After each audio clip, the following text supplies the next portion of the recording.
ರಾಮಮಂದಿರ ಹುಂಡಿ ಹಗರಣ ವಿಚಾರ ದೇಶಕ್ಕೂ ಬಿಜೆಪಿಗೂ ಹಾಗೂ ಪರಿವಾರಕ್ಕೂ ನೋವುಂಟು ಮಾಡಿದೆ ಎಂದು ಉಡುಪಿ ಚಿಕ್ಕಮಗಳೂರು ಸಂಸದ ಕೋಟಾ ಶ್ರೀನಿವಾಸ ಪೂಜಾರಿ ಹೇಳಿಕೆ ನೀಡಿದ್ದಾರೆ. ಉಡುಪಿಯಲ್ಲಿ ಮಾತನಾಡಿದ ಅವರು, ಈ ಪ್ರಕರಣದಲ್ಲಿ ಯಾರೂ ಮೌನವಾಗಿಲ್ಲ, ತಕ್ಷಣ ಬಂಧನ ಪ್ರಕ್ರಿಯೆ ನಡೆದಿದೆ ಹಾಗೂ ತಪ್ಪಿತಸ್ಥರಿಗೆ ಶಿಕ್ಷೆಯಾಗಲಿದೆ ಎಂದರು. ಇಂದು ಕರ್ನಾಟಕದಾದ್ಯಂತ SIR ಮತಪಟ್ಟಿಯ ಪರಿಷ್ಕರಣೆಯ ಚಟುವಟಿಕೆಗಳು ನಡೀತಾ ಇದೆ. ಇದನ್ನು ಭಾರತೀಯ ಜನತಾ ಪಕ್ಷವು ಸೇರಿದಂತೆ ಇಡೀ ಭಾರತ ದೇಶದಲ್ಲಿ ಭಾರತೀಯರಿಗೆ ಮಾತ್ರ ಮತ ಅನ್ನುವಂಥ ಕಲ್ಪನೆಯಡಿ ಈ ಮತಪಟ್ಟಿ ಪರಿಷ್ಕರಣೆ ಆಗ್ತಾ ಇರುವುದು, ಪ್ರತಿ ಭಾರತೀಯನೂ ಕೂಡ ಈ ಮತದಾನದ ಪ್ರಕ್ರಿಯೆಯಲ್ಲಿ ಭಾಗವಹಿಸಲಿಕ್ಕೆ ಬೇಕಾದಂಥ ಅವಕಾಶವನ್ನು ಕೊಡಲಿಕ್ಕೆ ಈ ಪ್ರಕ್ರಿಯೆಗಳು ಆರಂಭ ಆಗಿದೆ. ಆದ್ದರಿಂದ ನಾನು ಎಲ್ಲರಲ್ಲೂ ವಿನಂತಿ ಮಾಡ್ತೇನೆ, ಮತಪಟ್ಟಿ ಪರಿಷ್ಕರಣೆ SIR ಪ್ರತಿಯೊಬ್ಬರು ಕೂಡ ಸ್ವಾಗತಿಸಬೇಕು ಮತ್ತು ಮನೆ ಮನೆಗೆ ಆ BLOಗಳು ಬಂದಾಗ ಮತ್ತು BLA 2 ರಾಜಕೀಯ ಪಕ್ಷದ ಪ್ರತಿನಿಧಿಗಳು ಬಂದಾಗ ಎಲ್ಲ ವಿವರಗಳನ್ನು ಅವರಿಗೆ ಕೊಡಬೇಕು ಅನ್ನುವಂಥ ವಿನಂತಿಯನ್ನು ನಾನು ಮತದಾರರಿಗೆ ಮಾಡ್ತೇನೆ. ಯಾವುದೇ ಕಾರಣಕ್ಕೂ ಕೂಡ ಈ SIR ಟೀಕಿಸುವವರು ಮತ್ತೊಮ್ಮೆ ಯೋಚನೆ ಮಾಡಬೇಕು. ಯಾಕಂದರೆ ವಿದೇಶದ ಜನರಿಗೆ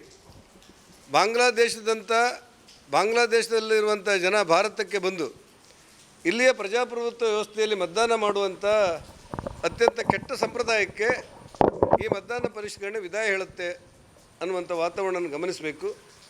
ಕೆಲವರು ಮಾತನಾಡುವಾಗ ಪ್ರಜಾಪ್ರಭುತ್ವಕ್ಕೆ ಇದು ಕಂಟಕ ಅಂತ ಹೇಳಿದ್ದಾರೆ.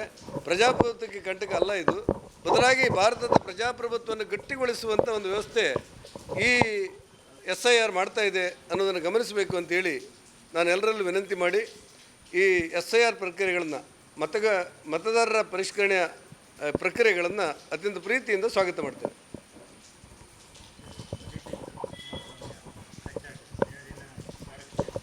ಸಾಮಾನ್ಯವಾಗಿ ಈ ಮತದಾರರ ಪರಿಷ್ಕರಣೆ ರಾಷ್ಟ್ರ ವಿರೋಧಿಗಳು, ಭಯೋತ್ಪಾದಕರು, ವಿದೇಶದಲ್ಲಿದ್ದು ಭಾರತದ ನೆಲಕ್ಕೆ ಅನ್ಯಾಯ ಮಾಡುವವರು ಮತ್ತು ಭಾರತದ ಪ್ರಜಾಪ್ರಭುತ್ವವನ್ನು ಬುಡಮೇಲು ಮಾಡಬೇಕಂತ ಆಸೆ ಪಡುವವರಿಗೆ ಇದಕ್ಕೊಂದು ಕಡಿವಾಣ ಆಗುತ್ತೆ ಅನ್ನೋ ನಮ್ಮ ಭಾವನೆ.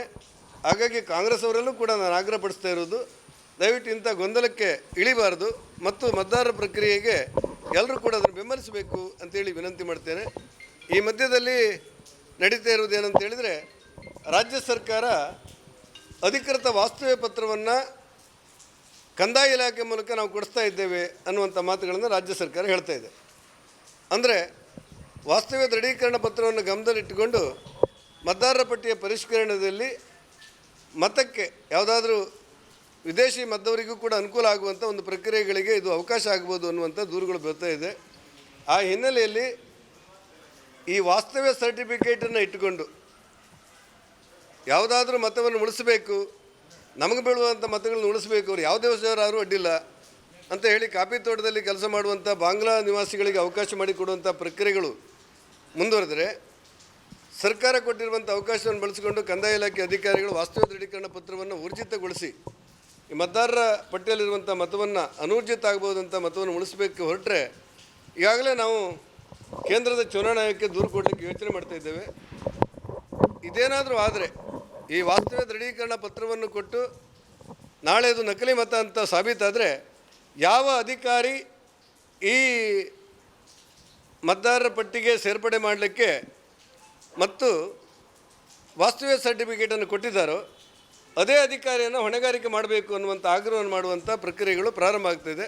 ಹಾಗಾಗಿ ನಾನು ರಾಜ್ಯದ ಮುಖ್ಯ ಕಾರ್ಯದರ್ಶಿಗೆ ಆಗ್ರಹಪಡಿಸ್ತೇನೆ, ರಾಜಕೀಯ ಪಕ್ಷಗಳು ಏನೇ ಅಭಿಪ್ರಾಯಪಟ್ಟರೂ ಕೂಡ ಈ ಮತದಾರರ ಪರಿಷ್ಕರಣಾ ಪಟ್ಟಿಯ ಪ್ರಕರಣ SIRಗೆ ಯಾವುದೇ ಒತ್ತಡದ ಹೆಸರಿನಲ್ಲಿ ಮುಂದೆ ಸರ್ಕಾರದ ಅಧಿಕಾರಿಗಳಿಗೆ ತೊಂದರೆ ಆಗದಿರುವಂತೆ ತಾವು ಜಾಗೃತಿ ವಹಿಸಬೇಕು ಅನ್ನುವಂಥ ಆಗ್ರಹವನ್ನು ಮಾಡ್ತೇನೆ. ಅವು ಯಾವ ಗೊಂದಲವೂ ಇಲ್ಲ. ಉದಾಹರಣೆಗೆ ಚಪ್ಪಲಿ ಎಸೆದಿದ್ದಾರೆ ಅನ್ನೋದು, ಕಲ್ಲು ಎಸೆದಿದ್ದಾರೆ ಅನ್ನೋದು ಏನೇ ಆದರೂ ಅದರಲ್ಲಿ ಯಾರೂ ಕೂಡ ಸಮರ್ಥನೆ ಮಾಡ್ತಿಲ್ಲ, ತಪ್ಪು. ಆದರೆ DKಶಿ ಅವರಿಗೆ ನನ್ನ ಮುಖ್ಯಮಂತ್ರಿಗಳ ನನ್ನ ಆಗ್ರಹ ಇರೋದು, ಒಂದು ರೂಲಿಂಗ್ ಪಾರ್ಟಿಯಲ್ಲಿ ಇರುವವರು ನೀವು, ರೂಲಿಂಗ್ ಪಾರ್ಟಿಯಲ್ಲಿರುವಂಥ ಶಾಸಕ ಒಬ್ಬ ಪ್ರಚೋದನೆಗೆ ಅವಕಾಶ ಮಾಡಿಕೊಟ್ಟು ಕಾರ್ ಮೇಲೆ ನಿಂತು ಈ ತೊಡೆ ತಟ್ಟಿ ನಮ್ಮ ತೋಳು ತಟ್ಟುಕೊಂಡು ಬನ್ನಿ ಅಂತೇಳಿ ಸವಾಲು ಹಾಕುವಂಥ ವ್ಯವಸ್ಥೆಗಳನ್ನು ರೂಲಿಂಗ್ ಪಾರ್ಟಿಯ ಶಾಸಕರೇ ಮಾಡಿದರೆ, ಇನ್ನು ನೀವು ಗೂಂಡಾಗಿರಿಯನ್ನು ನಿಯಂತ್ರಣ ಮಾಡ್ತೇನೆ ಅಂತ ಏನು ಹೇಳ್ತೀರಿ, ಹೇಗೆ ಹೇಳ್ತೀರಿ ಅನ್ನೋದು ನಮ್ಮ ಮುಂದಿರುವಂಥ ಚರ್ಚೆ. ಕನಿಷ್ಠ ನಿಮ್ಮ ಶಾಸಕರನ್ನ ಕರೆದು ಬುದ್ಧಿಯಾದರೂ ಹೇಳಬೇಕಲ್ಲ. ಈಗ ಇಂಥ ಪ್ರಕ್ರಿಯೆಗಳು ಯಾಕೆ ಪ್ರಾರಂಭ ಆಗ್ತದೆ ಕೇಳಿದರೆ, ಹಾಗಾದರೆ ಇಡೀ ರಾಜ್ಯದಾದ್ಯಂತ ನೀವು ಇದೇ ರೀತಿ ಮಾಡ್ತೀರಾ? ಯಾರ ಮೇಲೆ ಬಂಧನ ಮಾಡಿದ್ರಿ? ಯಾರ ಮೇಲೆ ಬಂಧನ ಮಾಡಿದ್ರಿ ಕೇಳಿದರೆ ಅದನ್ನು ವಿರೋಧ ಮಾಡಿದವ್ರ ಮೇಲೆ ಬಂಧನ ಮಾಡಿದ್ರಿ ಅಂತ ಹೇಳಿದ್ವಿ. ಆ ಪ್ರಚೋದನೆ ಕೊಟ್ಟವರು ಯಾರು?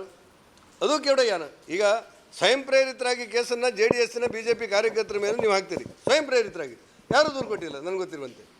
ಆದರೆ ಅದಕ್ಕೆ ಪ್ರಚೋದನೆ ಕೊಟ್ಟಂಥ ಶಾಸಕರ ಬಗ್ಗೆ ನಿಮ್ಮ ಕ್ರಮ ಏನು? ಈಗ ಗ್ರಾಮಾಂತರಗಳು ಮಾತಾಡುವಾಗ ದೂರು ಕೊಟ್ಟರೆ ಮಾಡ್ತೇವೆ, ನೀವೀಗ BJP ಮತ್ತು JDSನ ಕಾರ್ಯಕರ್ತರ ಮೇಲೆ ಕೇಸ್ ಮಾಡಿದ್ರಲ್ಲ, ದೂರು ಕೊಟ್ಟು ಮಾಡಿದ್ದ. ಹಾಗಾಗಿ ಒಂದು ರಾಜಧರ್ಮವನ್ನು ರಾಜಕೀಯ ಪಕ್ಷದ ಅದರಲ್ಲೂ ಗ್ರಾಮಾಂತರಿಗಳು ಅನುಸರಿಸಬೇಕು. ಹಿಂದಿನ ಪರಮೇಶ್ವರರು ವೈಚಾರಿಕವಾಗಿ ನಮಗೆ ಅಭಿಪ್ರಾಯ ಭೇದಗಳಿರ್ಬೋದು. 500 ಕಡೆ RSS ಪಥಸಂಚಲನ ಆಗಿದೆ, ಎಲ್ಲೂ ಕೂಡ ಗೊಂದಲ ಆಗಿಲ್ಲ, ಗಲಾಟೆ ಆಗಿಲ್ಲ, ಶಾಂತಿಯುತವಾಗಿ ನಡೆದಿದೆ ಅಂತೇಳಿ ವಿಧಾನಸಭೆಯಲ್ಲಿ ಅವರು ಪತ್ರಿಕೆಯನ್ನು ಕೊಡ್ತಾರೆ. ಅಂದರೆ ಗಲಾಟೆ ಮಾಡದೇ ಇರುವವರ ಮೇಲೆ ನೀವು ಕೇಸ್ ಹಾಕ್ತೀರಿ, ಪಾಕಿಸ್ತಾನಕ್ಕೆ ಜೈ ಅಂತೇಳಿ ವಿಧಾನಸೌಧದ ಒಳಗೆ ಕೂತ್ಕೊಂಡವ್ರ ಮೇಲೆ ನಿಮ್ಮದು ಕೇಸ್ ಇಲ್ಲ. ಯಾಕೆ? ಮೃದು ಧೋರಣೆ. ಇಂಥ ತಾರತಮ್ಯಗಳು ನಡಿಬಾರ್ದು ಅನ್ನೋದು ನನ್ನ ಆಗ್ರಹ. ಸದಾನಂದ ಗೌಡರ ಆಡಿಯೋ ಅಂತೇಳಿ ನೀವು ಮಾಧ್ಯಮದವ್ರು ಹೇಳಿದ್ದೀರಿ, ಸದಾನಂದ ಗೌಡರು ಇಲ್ಲ ಅಂತ ಹೇಳಿದ್ದಾರೆ. ಹಾಗಾಗಿ ನಾವು ಏನು ಪ್ರತಿಕ್ರಿಯೆ ಕೊಡುವಂತಿಲ್ಲ.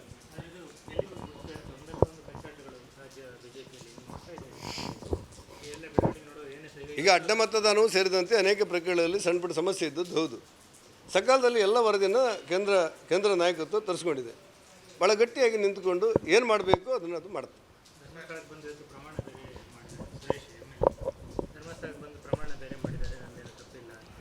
ಅಲ್ಲ, ಅವ್ರ ಭಾವನೆಗಳನ್ನು ಅವ್ರು ಹೇಳ್ಕೊಂಡಿದ್ದಾರೆ. ಅವ್ರ ಭಾವನೆಗಳನ್ನು ಅವ್ರು ಹೇಳಿ ನನ್ನದೇನು ತಪ್ಪಿಲ್ಲ ಅಂತ ಹೇಳಿದ್ದಾರೆ. ಒಂದರಷ್ಟೆಲ್ಲ ಅವ್ರ ಭಾವನೆಗಳನ್ನು ಹೇಳುವಂಥ ಹಕ್ಕು ಇದೆ ಅವರಿಗೆ, ಅವ್ರು ಹೇಳಿದ್ದಾರೆ.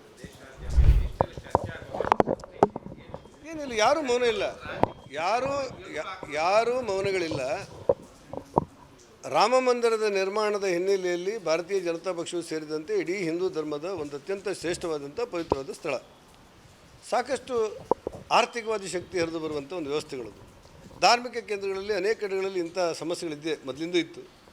ಅದರಲ್ಲೂ ರಾಮ ಮಂದಿರದಲ್ಲಿ ಆಗಿರುವುದು ಅಂತ ಇಡೀ ದೇಶಕ್ಕೂ ನೋವನಿಸಿದೆ, ಭಾರತೀಯ ಜನತಾ ಪಕ್ಷಕ್ಕೂ ನೋವನಿಸಿದೆ, ಪರಿವಾರಕ್ಕೂ ನೋವನಿಸಿದೆ, ಎಲ್ರಿಗೂ ನೋವನಿಸಿದೆ.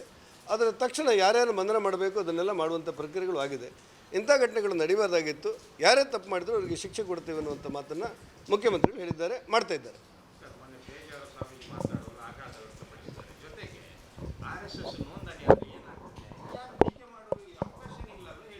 ಅಲ್ಲ, ನೀವು ಹುಟ್ಟುವ ಮುಂಚೆ RSS ಅಸ್ತಿತ್ವಕ್ಕೆ ಬಂದಿದೆ, ಅಂದರೆ 1 ಶತಮಾನದ ಹಿಂದೆ. ಅಲ್ಲಿಂದ ಇಲ್ಲಿವರೆಗೆ ಏನೂ ಆಗದಿರುವಂಥ ಕೇವಲ ಜನಪರವಾದಂಥ ರಾಷ್ಟ್ರಪ್ರೇಮಕ್ಕೆ ಪ್ರತೀಕವಾಗಿ ಕೆಲಸ ಮಾಡುವಂಥ ರಾಷ್ಟ್ರೀಯ ಸ್ವಯಂ ಸೇವಕ ಸಂಘವನ್ನು ಈ ಇವತ್ತಿನ ಗೃಹಮಂತ್ರಿ ಮಲ್ಲಿಕಾರ್ಜುನ ಖರ್ಗೆ ಅವರ ಮಗ ಪ್ರಿಯಾಂಕಾ ಖರ್ಗೆ ಅವ್ರ ಕಾಲದಲ್ಲೇ ನೋಂದಣಿ ಮಾಡಬೇಕಂತ ಏನೋ ಶಾಸನ ಇದೆಯಾ? ಪ್ರಿಯಾಂಕಾ ಖರ್ಗೆ ಅವರಿಗೆ ನೋಂದಣಿ ಮಾಡಬೇಕಂತ ಏನೋ ಶಾಸನ ಇದೆಯಾ? ಶತಮಾನದ ಇತಿಹಾಸ ಇರುವಂಥ ರಾಷ್ಟ್ರೀಯ ಸ್ವಯಂ ಸೇವಕ ಸಂಘ ನನಗಿಂತ, ತನ್ನ ಜಾತಿಗಿಂತ, ತನ್ನ ಧರ್ಮಕ್ಕಿಂತ ನನ್ನ ದೇಶ ಮೊದಲು ಅನ್ನುವಂಥ ರಾಷ್ಟ್ರಭಕ್ತನ ನಿರ್ಮಾಣ ಮಾಡುವಂಥ ಒಂದು ವ್ಯವಸ್ಥೆ ಇಡೀ ಬೆಳೆದಿರುವಂಥ ಸಂಘಟನೆ 100 ವರ್ಷದಿಂದ ಅದು ಚೆನ್ನಾಗಿ ಕೆಲಸ ಮಾಡ್ತಾಯಿದೆ. ನೆಹರೂರವರು ನೀವು ಚೆನ್ನಾಗಿ ಕೆಲಸ ಮಾಡಿದ್ದೀರಿ, ರಾಷ್ಟ್ರದ ಪರವಾಗಿ ನಿಂತಿದ್ದೀರಿ, ಚೀನಾ ಮತ್ತು ಭಾರತದ ಯುದ್ಧದಲ್ಲಿ ಭಾರತದ ಪರವಾಗಿ ನೀವು ಬದುಕನ್ನು ಬಲಿಕೊಟ್ಟು ಕೆಲಸ ಮಾಡುವಂಥ ಕೆಲಸ ಮಾಡಿದ್ದೀರಿ. ಬನ್ನಿ, ಗಣರಾಜ್ಯೋತ್ಸವದಲ್ಲಿ ಪಥಸಂಚಲನದಲ್ಲಿ ಸಮವಸ್ತ್ರದಲ್ಲಿ ನೀವು ಭಾಗಿಯಾಗಿ ಅಂತೇಳಿ ಆಹ್ವಾನ ಕೊಟ್ಟಿದ್ದು ಪ್ರಿಯಾಂಕಾ ಖರ್ಗೆ ಅವ್ರು ಮಾಡ್ತಾರೆ, ನಾವೇನು ಮಾಡೋಣ? ಹಾಗಾಗಿ ಅಂಥ ಗೊಂದಲಗಳಿಗೆ ಅವರೆಲ್ಲ ಅವಕಾಶ ಮಾಡಿಕೊಡೋದನ್ನು ಬಿಟ್ಟು ರಾಜ್ಯ ಸರ್ಕಾರ ಇವತ್ತು 82 ಲಕ್ಷ ಪಿಂಚಣಿಯಲ್ಲಿ 14 ಲಕ್ಷ ಪಿಂಚಣಿಯನ್ನು ವಿರಹಿತಪಡಿಸ್ತಾ ಇದೆ. ಬಡವರದ್ದು, ವೃದ್ಧರದ್ದು, ದುರ್ಬಲರದ್ದು, ವಿಧವೆಯರದ್ದು ಮತ್ತು ಅಂಗವಿಕಲರದ್ದು 1,15,00,000 25 ಲಕ್ಷದವರೆಗೆ ನಾವು ಗೃಹಲಕ್ಷ್ಮಿ ಕೊಡ್ತೇವೆ ಅಂತೇಳಿ ಇವತ್ತು 13 ರಿಂದ 14 ಲಕ್ಷ ವಿರಹಿತಪಡಿಸ್ತಾ ಇದೆ. ಇದರ ಬಗ್ಗೆ ನೀವು ಯೋಚನೆ ಮಾಡಿ. 1.5 ಲಕ್ಷ OBC ಮಕ್ಕಳು, ಹಿಂದುಳಿದ ವರ್ಗದ ಮಕ್ಕಳು, 1.5 ಲಕ್ಷ ಮಕ್ಕಳು ಹಾಸ್ಟೆಲ್ದಿಂದ ನರಳುವಂಥ ಪರಿಸ್ಥಿತಿಗಳು ನಿರ್ಮಾಣ ಆಗಿದೆ. ಇದರ ಬಗ್ಗೆ ಸರ್ಕಾರ ಯೋಚನೆ ಮಾಡಬೇಕೇ ಹೊರತು ರಾಷ್ಟ್ರೀಯ ಸ್ವಯಂ ಸೇವಕ ಸಂಘ ನೋಂದಣಿ ಆಗಿಲ್ಲ ಅಂತೇಳಿ ತಲೆಬಿಸಿ ನಿಮಗೆ ಬೇಡ, ಮಾಡ್ಕೊಳ್ಳೋರು ಮಾಡ್ಕೊಳ್ತಾರೆ.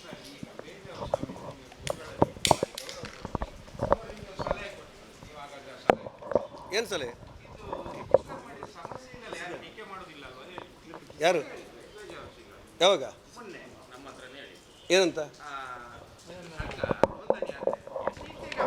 ಗೊತ್ತಿಲ್ಲ. ಪೇಜಾವರ್ಸಿಗಳು ಏನು ಹೇಳಿದ್ದಾರೋ, ನೀವೇನು ಕೇಳಿದ್ದಾರೋ ಗೊತ್ತಿಲ್ಲ, ನೋಡಿ ಉತ್ತರ ಕೊಡ್ತಾರೆ.